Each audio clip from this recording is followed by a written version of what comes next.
मैं हूं सहाफिया बल्कीस, क्योंकि हम रखते हैं अंदर की खबर पर नजर। एक गैर मुल्की नशरियाती इदारे के मुताबिक पाकिस्तान में हर कोई नवाब और अपने फैसलों में आजाद है।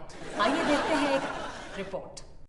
नवाब ऑफ नवाबशाह और लाड़काना आसिफ जरदारी को अख्तियार है कि वो एक जिले इंतजामी अफसर को फ्रांस में पाकिस्तान का सफीर मुकर्रर कर दें और फिर ये फैसला वापस ले लें। नवाब ऑफ मुल्तान सैयद यूसुफ रजा गिलानी को अख्तियार है कि वो मेरिट और काबिलियत एक तरफ लपेट कर 51 ब्यूरोक्रेट्स को ग्रेड 22 में तरक्की दे दें। इलेक्शन कमीशन के सेक्रेटरी को खुद मुख्तार इलेक्शन कमिश्नर के मशवरे के बगैर बरतरफ कर दें। मुसाबकत कमीशन के सरबराह को उसका नाम जाने बगैर अपने ओहदे से हटा दें और फिर उसे सीमेंट माफिया के खिलाफ इक़दामात पर सलाम पेश करते हुए मजीद 1 माह के लिए बहाल करें। नवाब ऑफ औकाड़ा मियां मंजूर वट्टू को अख्तियार है कि वो चीनी की कीमत अपने तौर पर ₹50 किलो तय करें और गिलानी साहब को अख्तियार है कि वो चीनी की कीमत ₹45 किलो करने पर रजामंद हो जाए और अदालत आलिया पंजाब को अख्तियार है कि वो चीनी की कीमत ₹40 मुकर्रर कर दें और शुगर मिल्स को अख्तियार है कि वो अदालती फैसला मानने से इनकार कर दें। नवाब ऑफ रायबंड शहबाज शरीफ को अख्तियार है कि वो आटे की नाक़िस तकसीम का गुस्सा एक डिविजनल कमिश्नर पर निकालते हुए उसे मौका पर ही बरतरफ कर दें और फिर 1 घंटे बाद बहाल कर दें। इसे कहते हैं आज़ादी और हकीकी जमहूरियत। क्या मगरबी दुनिया हमारा मुकाबला कर सकती है? रीटा, ये कैसा सिस्टम है? अगर पुलिस को चोरों से हमारी गाड़ी मिल गई है तो फिर वो गाड़ी हमें वापस मिल जाना चाहिए ना? मैम, कार चोरी का चालान अब कोर्ट में चला गया और जो मामला कोर्ट में चला गया वो चला गया।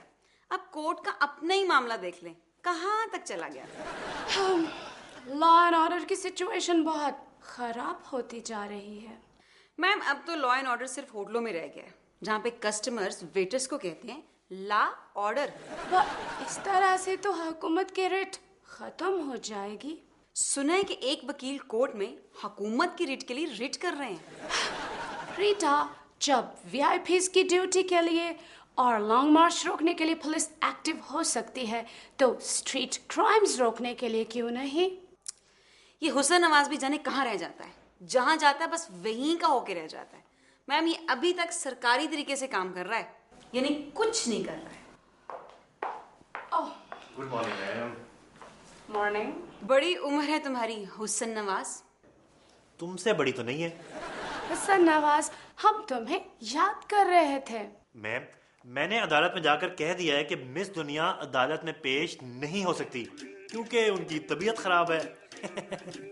हालांकि आपकी तो नीयत खराब है। But I'm all right. ये तो झूठ है। हाँ, लेकिन अदालत में तो यही चलता है। मैं तो जा सकती थी। मैम, आजकल बाहर जाना बहुत खतरनाक है। यहाँ के लोग बाहर सिर्फ उसी सूरत में जाते हैं जब मुल्क से बाहर जाना हो।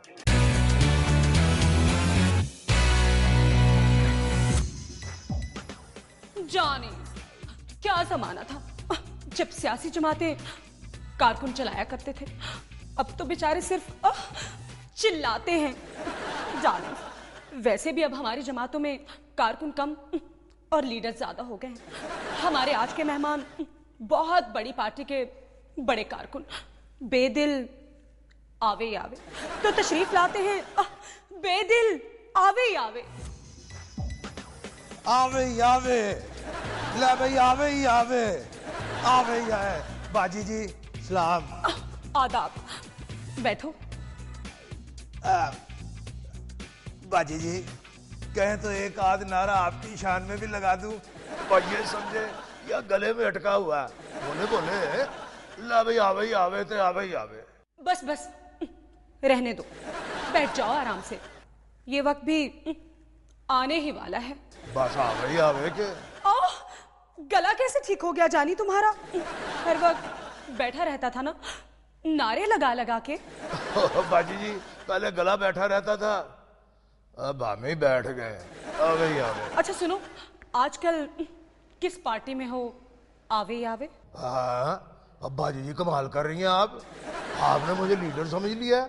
मैं कारकुन हूँ, पहले भी भुट्टो साहब के साथ था, आज भी उन्हीं के साथ हूँ। मगर तुम्हारी पार्टी तो भुट्टो खानदान से जरदारी खानदान में शिफ्ट हो गई है ना? जरदारी साहब को कुछ नहीं कहना, वो भी हमारे कारकुन हैं। कैसी बातें कर रहे हो जानी? किनको कार, मेरा मतलब है किनको कारकुन कह रहे हो? क्यों, उन्होंने जेल नहीं काटी? उन्होंने भी जेल काट दी थी, सलाखें वगैरह। भैया तुम मीडिया वाले हमारे लीडर के पीछे क्यों पड़ गए हो? ये बताए, किसी ने इतनी जेलें काटी हैं, किसी पे इतना तशद्दुद हुआ, किसी पे इतने झूठे मुकदमे बने हैं?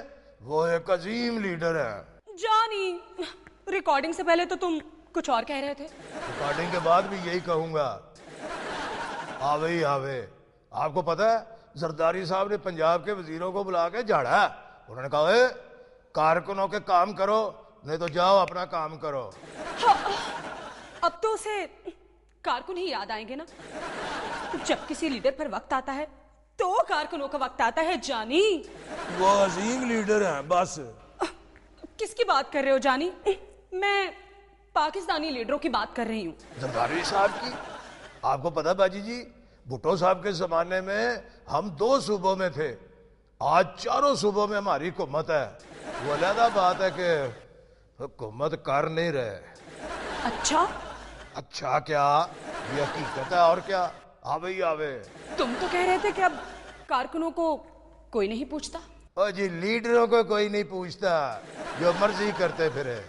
मेरा मतलब है कि कारकुनों की कोई कदर नहीं करता। ये मैंने कहा था भाई, अगर ये मैंने कहा था तो मैं इसकी तरदीद करता हूँ, और अगर इससे पहले मैंने इसकी तरदीद कर दी है तो अब मैं इसकी तस्दीक करता हूँ। बस आवे ही आवे।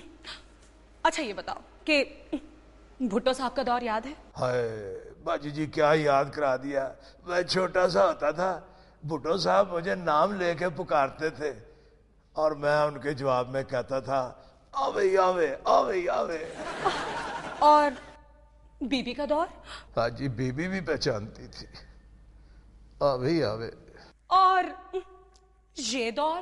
ये मैं रिकॉर्डिंग के बाद बताऊंगा, अभी कैमरा चल रहा है ना। आवे ही आवे, आवे ही आवे।